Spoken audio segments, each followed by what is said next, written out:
This section will be Revolution and Revolutionaries, who we are and what we believe. We believe that the societies we live in are basically unjust and unfair. It is not just a matter of this injustice or the unfairness. It is the whole way that society works that is unjust and unfair. Poverty, war, racism, sexism, and all the rest of the problems we face are not exceptions to the rule. They are the rule. Capitalism cannot exist without creating poverty, without fighting wars, without oppressing people because of their race or gender. We believe that capitalism must be destroyed and a new society, an anarchist communist society, must be built. This is the revolution. Both the destruction of what exists now and the construction of something new are part of the revolution. As revolutionaries, we work to encourage both supporting people who are opposing those in power as well as supporting people who are trying to build alternatives. Because capitalism is basically unfair and unjust, revolutionaries do not believe in the change through gradual reform. This is reformism. This is not to say that a minimum wage or a shorter workday or the right to abortion on demand are not important. These reforms and many others have made life better for ordinary people. Revolutionaries are not trying to say that life has not improved since Victorian times. That would be silly. What we do say are the two things. Firstly, no reform is permanent. Any reform can and will be undone by politicians and bosses, whoever they get the chance. The attacks on civil liberties, on working conditions, and on public services over the last few years should be enough to prove this. Secondly, reforms are only granted by governments when they are scared of something worse. A mass movement of ordinary working class people. Time and time again, it has taken the action of millions of people, organizations together to get even the most basic reforms, the 10-hour day, rights for women and children, even the welfare state were all forced in concessions from government challenged by mass movements.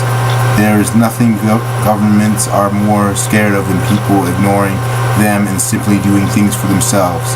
This is direct action. When people act for themselves without waiting for permission from a higher authority, government will make almost any concession to stop such movements. Because of this, revolutionaries are often attacked as utopian and as imagining unrealistic perfect worlds that can never be done. You should be practical. These people tell us. Focus on getting results here and now, not on some imaginary cloud cuckoo land in the future. When people say things like this, when we are told to be practical and realistic, we are usually being told to abandon our principles. Now labor attacks public services in the name of pragmatism. The unions sell out to managed because it is practical. Authoritarian revolutionaries like the socialist workers party lie in their members in the public because they are realistic. If this is what being practical means, then that would already be enough to reject it. But there are more to it than this. Being practical is always making compromises and deals with bosses and politicians is a surefire way to making sure that you don't get what you want. Any deals done with capitalism are bound to backfire, as we've seen time and time again. Yet you don't make progress by negotiating with the bosses. You make progress by terrifying them. Anarchist communists believe that it is better to fight for what we want even if we don't get it straight away, rather than fighting for something we don't want and getting it. Mass movements and making demands based on their own needs are much more scary to the ruling class than any number of sniveling bureaucrats being realistic and asking nicely for a few scraps from the boss's table. We don't want the scraps, we want the whole meal, and the kitchen that cooked it, and the house it was served in, and the fields it was grown in, and the factories that made the plates, and so on, and so on. Everything the ruling class has, it is because the working class made it and they stole it.